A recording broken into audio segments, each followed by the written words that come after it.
हाय दोस्तों, बड़े दिन के बाद मैंने आप लोग के लिए एक वीडियो लेकर आया हूँ। आप लोग को सर्किल के बारे में आज बताएंगे और उनके फॉर्मूले को बताएंगे। देखिए, सबसे पहले सर्किल होता क्या है, यानी वृत्त होता क्या है। तो एक गोलाकार आकृति को हम लोग वृत्त कहते हैं।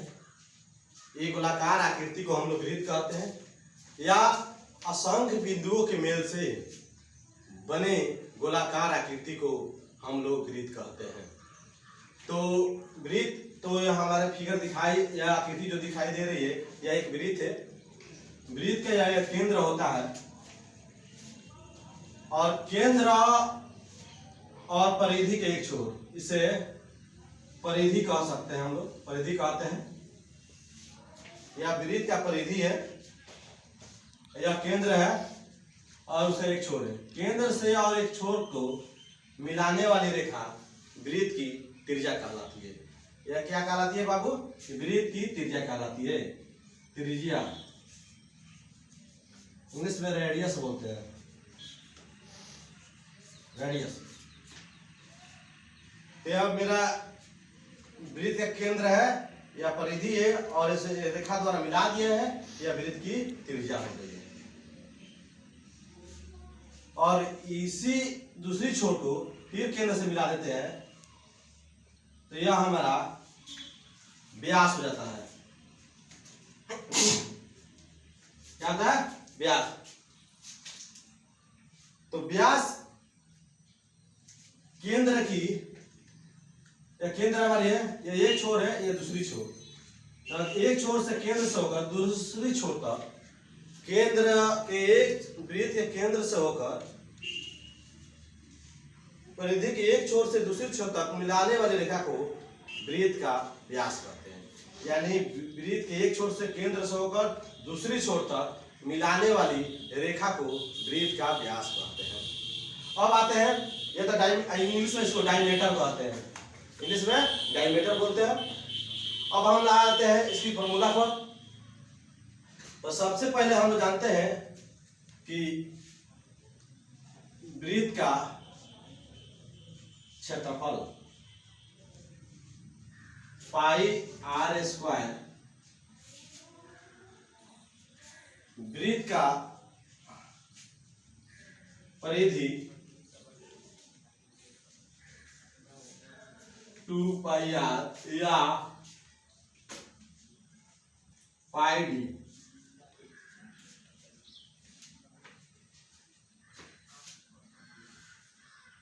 वृत्त का व्यास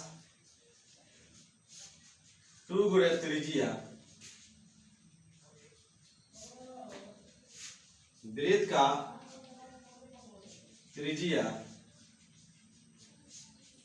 व्यास बाई 2। अगर वृत्त का डायरेक्ट त्रिज्या निकालना हो, वृत्त का डायरेक्ट अगर क्षेत्रफल दिया हो, परिधि दिया हो और वृत्त का त्रिज्या पूछ रहा है, उसके लिए डायरेक्ट सूत्र होता है वृत्त की त्रिज्या बराबर, यहां देख लीजिए, वृत्त का त्रिज्या बराबर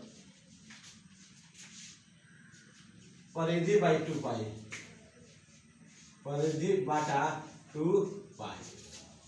क्या होता है? वृत्त का त्रिज्या बराबर परिधि बाटा 2 पाई। वृत्त का त्रिज्या अंडर रूट क्षेत्रफल बाई पाई। क्या होता है बाबू? जब वृत्त का क्षेत्रफल दिया हो और त्रिज्या निकालने को, तो यह सूत्र लगाएंगे। जब वृत्त का परिधि दिया हो और त्रिज्या निकालने का होगा, तो यह सूत्र लिखाएंगे। और वृत्त का व्यास दिया हो और त्रिज्या निकालना है, तो यह लगाएंगे। उसके बाद वृत्त का जो भी कहेगा सवाल, उसके अनुरूप हम लोग निकालते चलेंगे। ये तो हमारा वृत्त के छोटा सा फॉर्मूला था। अब हम लोग आगे चलते हैं वृत्त के बारे में और और कुछ जानेंगे वृत्त के बारे में। देखिए वृत्त बड़ी आसान देखने में है और समझने में भी है। वृत्त का कोई भी सवाल भारी नहीं होती है। और एक बात आपको बता दें कि पाई का मान होता है 22/7 लेते हैं या 3.14। पाई का मान हम लोग 22/7 लेते हैं या 3.14। जिस तरह सवाल कहता है उस तरह हम लोग इसको पुट करते हैं यानी लगा देते हैं। इसके बाद हम लोग आते हैं, देखिए यहाँ हमारा वृत्त है।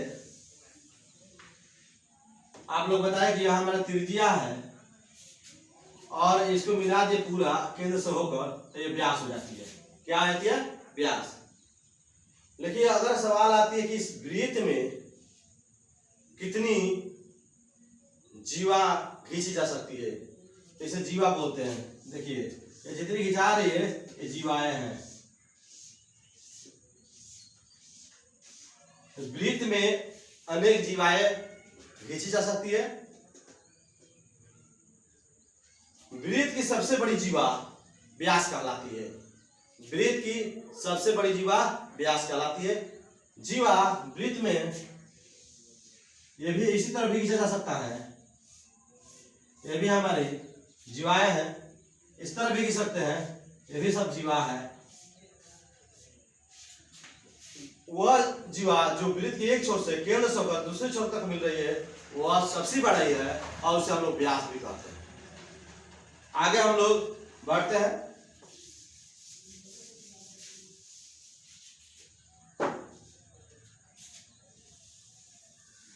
यह हमारी वृत्त है। यह लघु त्रिज्या खंड है। ऐसा केंद्र हम मान लेते हो। यह दोनों त्रिज्याएं हैं वृत्त की। यह हमारी चाप है। चाप जिसे बोलते हैं। आई दोनों त्रिज्या है तो वृत्त की त्रिज्या खंड जो होता है यह लघु त्रिज्या खंड है। लघु यानी छोटा है।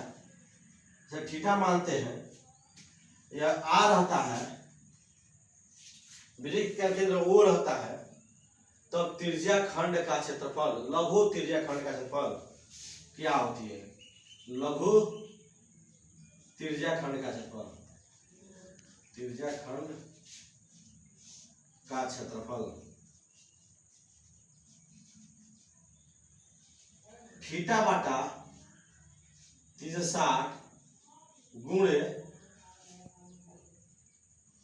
पाई आर स्क्वायर।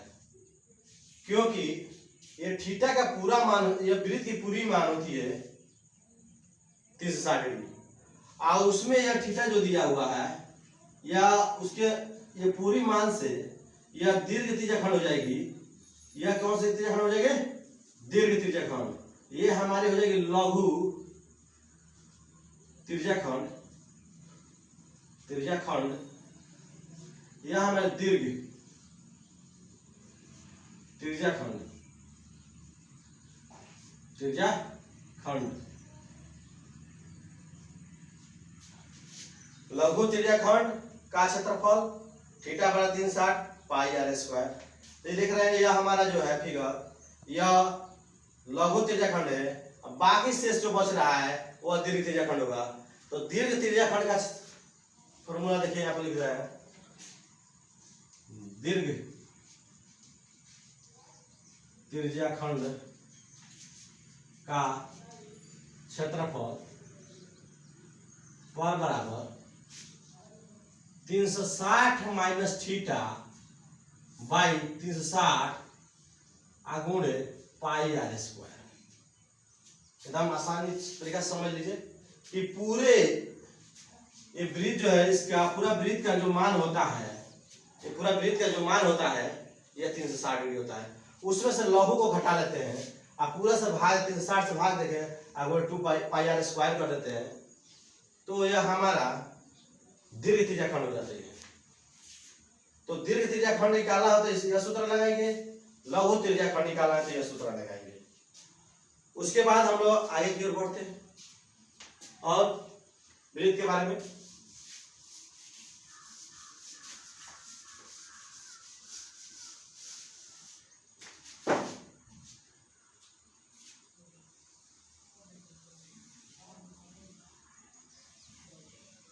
ये हमारी वृत्त है या केंद्र है, ये हमारी त्रिज्या है, ये हमारा लघु चाप है। और कोई पूछ रहा है मात्र यहां से यहां तक लघु चाप की लंबाई ज्ञात करने की, जबकि थीटा हमारा दिया हुआ है, यह त्रिज्या यह है, और लघु चाप पूछ रहा है यहां से यहां तक की मान लघु चाप कहलाती है। तो लघु चाप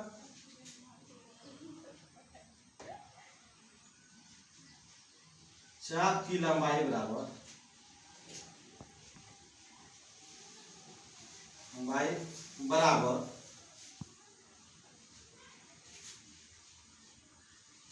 थीटा बटा 360 गुणे 2 पाई आर। अगर 2 से 2 काट दे रहा है तो 180, 2 से काटते हैं तो 18 दूनी 36, 0 उतर जाएगा, बराबर आएगा थीटा बटा 180 गुणे पाई आर। देखिए थीटा बटा 360 गुणे 2 पाई आर, 2 से कटाए 18 दूना 36, 0 उतर गया ना, और थीटा बटा 180 हो गया, पाई आर स्क्वायर। ये लघु चाप हो गया। लघु चाप की लंबाई, अगर दीर्घ चाप की लंबाई भी ज्ञात करनी है तो वही सूत्र लगाएंगे, उसमें कोई दिक्कत नहीं है। त्रिज्या पर निर्भर है, नहीं चाप पर निर्भर है, थीटा पर निर्भर होती है, त्रिज्या और थीटा पर निर्भर रहेगी नहीं। इसके बाद हम लोग आते हैं, देखिए ये वृत्त है, यह हमारा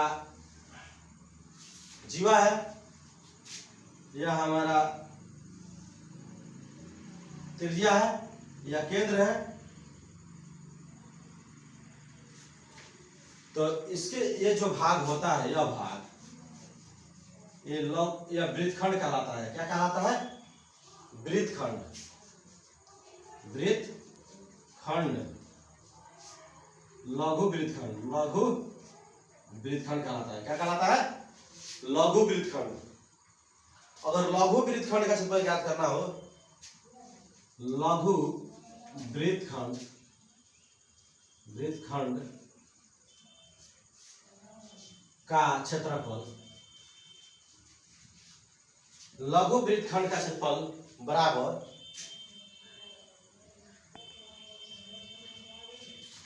होता है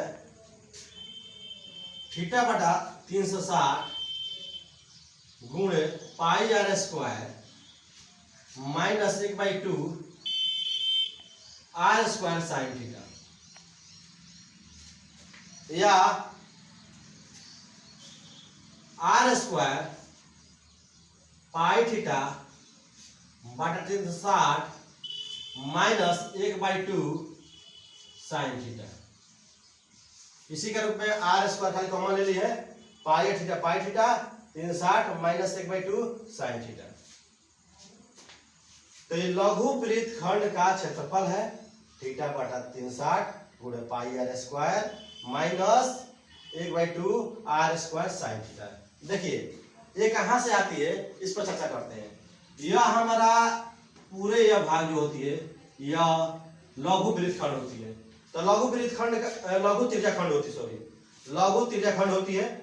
तो लघु त्रिज्याखंड होती है, ओ ए यहाँ पर बी डाल दे, यहाँ पर सी भी डाल दे, सी यहाँ पर, तो ओ ए सी बी ये लघु हमारा त्रिज्याखंड हो जाएगी। और उनमें से यह त्रिभुज का क्षेत्रफल घटा लेते हैं, ओ ए बी का क्षेत्रफल घटा लेंगे तो ओ ए बी का क्षेत्रफल 2 आर स्क्वायर साइन थीटा होता है। क्या होता है? 1/2 आर स्क्वायर साइन थीटा। तो हमें मान मिलता है थीटा बटा 360 गुणे pi R square minus 1/2 R square sine theta. इसमें से आर कॉमन लेते हैं तो पाई थीटा बटा 360 माइनस 1/2 साइन थीटा होता है। बस हम दोस्तों इतना ही आज रहने देते हैं, कि बड़ी गर्मी हो नहीं, फिर अगले वीडियो में आप लोग से मिलेंगे और सवाल, इसमें जितनी सवाल है इसको बताएंगे कि कैसे बनेगा। तब तक के लिए जय हिंद,